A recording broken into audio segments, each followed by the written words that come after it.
So this is an open message to all the Manchester United fans out there in the world. Man, I know everything is not going well. We've literally lost every match. Every match right now is a loss. Even the game against Fulham, in which we had a draw, seems like a loss to everybody.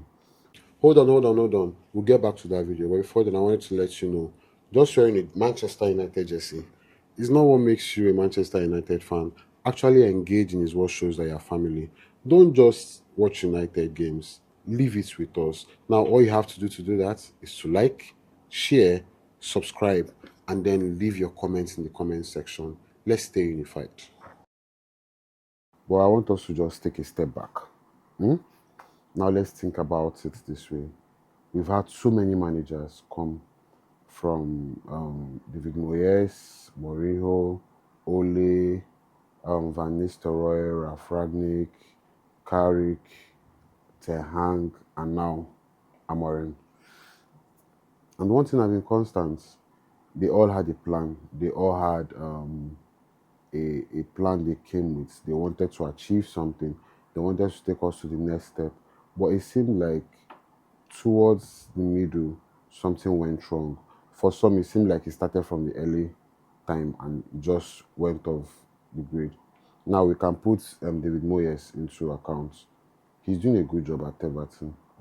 He has moved them up from where they were, but he was not given a chance in Manchester United, and he was supposed to be the next best thing after jollof rice or agege bread. But see how it worked out for him, and that's why I say Tamorim, I don't even know how to play because I myself am amongst the persons that feel like he's making some choices that I am not okay with. Do you get? But then we have to trust the process. And this process is going to be a long one. It's going to be hard, it's going to be difficult. We want to get back to winning ways, but we can't get back to winning ways and go about it the wrong way. That's just the honest truth. We have to go about it the right way, and which is trust the manager to enforce and to do everything that he has been doing in order for us to achieve the results. Is he achieving it right now? No. Does he need empowerment? Yes, he does. Does he need firepower? He does. I've said right from the beginning of the season, we did not need Sesko. We needed a midfielder. We went to go and get Sesko. I was not too excited about getting Mbuemo or Kunha, any of them, but went ahead to get them because I felt we needed more firepower elsewhere. Now, the attack is good. We would have scored goals even with Ganacho and Ahmad just handling it. Or even if we brought back Rashford and Anthony, we would have scored goals.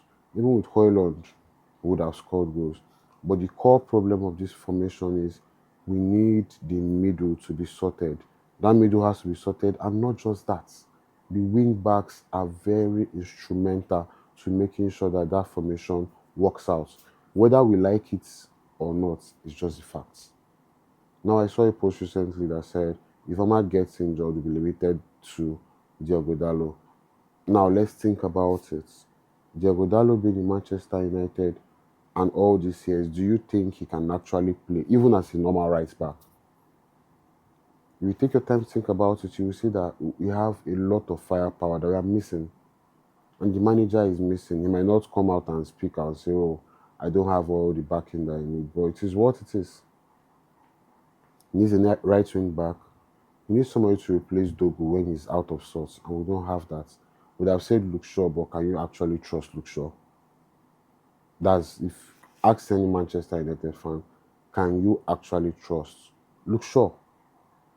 So, an open message back to it. Let's take time. Let's sit back. Don't relax because we cannot relax. But I would implore you to relax so you don't have high BP, so you don't get discouraged, so you don't get sad, and so you don't give up on the club. I would just advise you sit back, relax. I wouldn't say let's give him more time. I would say let's trust the process and see what Ineos are doing. I mean, if it was a few years back, we wouldn't have sold or been planning to sell Anthony for £25 million. We're making him stay in Manchester United till he goes for free. Ganacho will be staying, even with all the stuff he has done, till he goes for free. Rashford will not be heading to Barcelona. But the Ineos are actually trying to do something. On the business aspect of it, they are doing a good job. I have to commend them. They are getting in players in which I didn't even believe we could have gotten. But they are trying. Do they have the money or the firepower? I don't know. I felt like we have FFP and we wouldn't have been even able to get Shesko, but they proved everybody wrong. So let's give not just the manager, let's also give Ineos time. We'll be saying they are cooking. And some persons have it's been a normal banter. What are they cooking? But let's just take it easy. Everything that is what's doing well. And everything that you take time to do, it might not bring results initially, but it will yield results in the long run. So why not just we give everybody time to do what they are doing? I believe a result will come, and I trust that we'll get there someday. But for now, let's trust the process. There is nothing we can do. And let's be fans. Let's not be toxic. We are all used to success. Very good. I don't dispute that fact. But let's not use the fact that we're used to success and not adapt to the times.